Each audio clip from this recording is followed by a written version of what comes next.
नमस्कार, आप देख रहे हैं ऑनलाइन न्यूज वाला। मैं हूं आपके साथ दीपक गुप्ता। स्वामी प्रसाद मौर्य ने हाल ही में बद्रीनाथ धाम को लेकर जो बातें कही चौंकाने वाली थी, जिसकी वजह से बड़ा विवाद खड़ा हो गया। बद्रीनाथ धाम को बौद्ध मठ बताना स्वामी प्रसाद मौर्य के लिए बहुत बड़ी गलती साबित हो सकता है। लेकिन कुछ इतिहासकार, कुछ विशेषज्ञ अपनी अपनी अलग अलग बातें रख रहे हैं। लेकिन जो धर्म को मानते हैं, जो इनको बहुत ज़्यादा ही मान सम्मान देते हैं, वो आग बबूला हुए पड़े हैं स्वामी प्रसाद मौर्य के इस बयान की वजह से। उन्होंने साफ कहा कि स्वामी प्रसाद मौर्य को माफ़ी मांगनी चाहिए। और ये पहला मौका नहीं है जब स्वामी प्रसाद मौर्य की वजह से समाजवादी पार्टी को भी आलोचनाओं का शिकार होना पड़ रहा है। जी हाँ, इससे पहले भी देखने को मिला था कि स्वामी प्रसाद मौर्य ने रामचरितमानस की कुछ पंक्तियों को लेकर जो बातें कही थी वो तो और भी ज़्यादा चौंकाने वाली थी।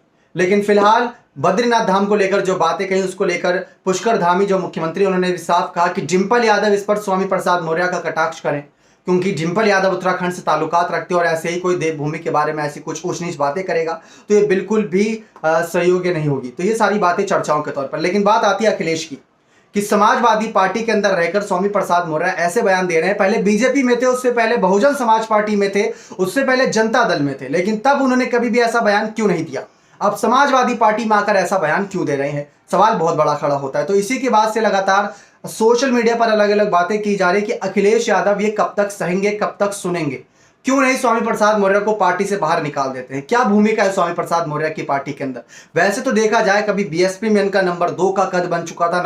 मतलब मायावती के बाद इनको बहुत मान सम्मान दिया जाता था। फिर भारतीय जनता पार्टी में आए तो वहां पर इनकी अच्छी खासी पेच बन चुकी थी। अपनी बेटी को सांसद बना दिया, संघमित्रा मौर्य को। आप जैसा कि देखे होंगे चुनाव में 2019 में, तो अच्छा खासा इनको वोट बैंक पर मजबूत पकड़ है। लेकिन अगर इतनी मजबूत पकड़ थी तो 2022 का विधानसभा चुनाव क्यों हार गए, सवाल तो ये भी खड़ा होता है।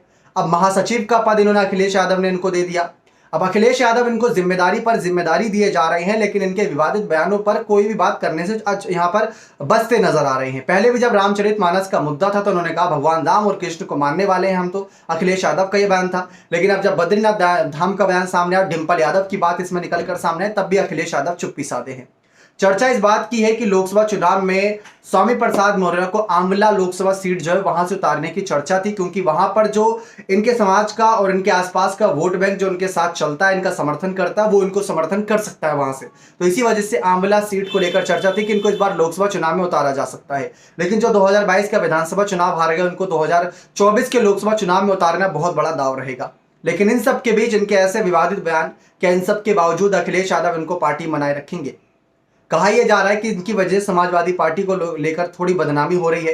एक तो पहले ही नेताजी के जाने के बाद से, निधन के बाद से समाजवादी पार्टी थोड़ी कमजोर हुई है राजनीतिक चाणक्य नीति के मामले में, और दूसरी तरफ ऐसे बयान सभी को नुकसान पहुंचा रहे हैं। लेकिन आपको क्या लगता है, क्या अखिलेश का जो कहर है इन पर टूटना चाहिए, क्या अखिलेश को इनको पार्टी से बाहर कर देना चाहिए? क्योंकि सवाल सिर्फ एक है कि पहले बीजेपी में भी थे, उससे पहले बसपा में भी थे, लेकिन ऐसे बयान तब नहीं दिए। अब समाजवादी पार्टी में रहकर क्यों दिए? ओम प्रकाश राजभरिया, कुछ ऐसे नेता हैं जो ये कह रहे हैं कि ऐसे नेताओं की वजह से पार्टी अंदर ही अंदर खोखली हो जाती है, क्योंकि पार्टी दो धड़ों में बढ़ जाती है। कोई इनको समर्थन करता है, कोई उनके खिलाफ खड़ा हो जाता है। अब अखिलेश करे तो करे क्या, क्योंकि उनके लिए तो सारे नेता बराबर हैं। तो ये एक बड़ी चुनौती है अखिलेश के लिए। अब देखते हैं इसका सामना कैसे करते हैं। बाकी आप अपनी राय इस मसले पर कॉमेंट सेक्शन में जोड़ दीजिएगा। बहुत बहुत धन्यवाद।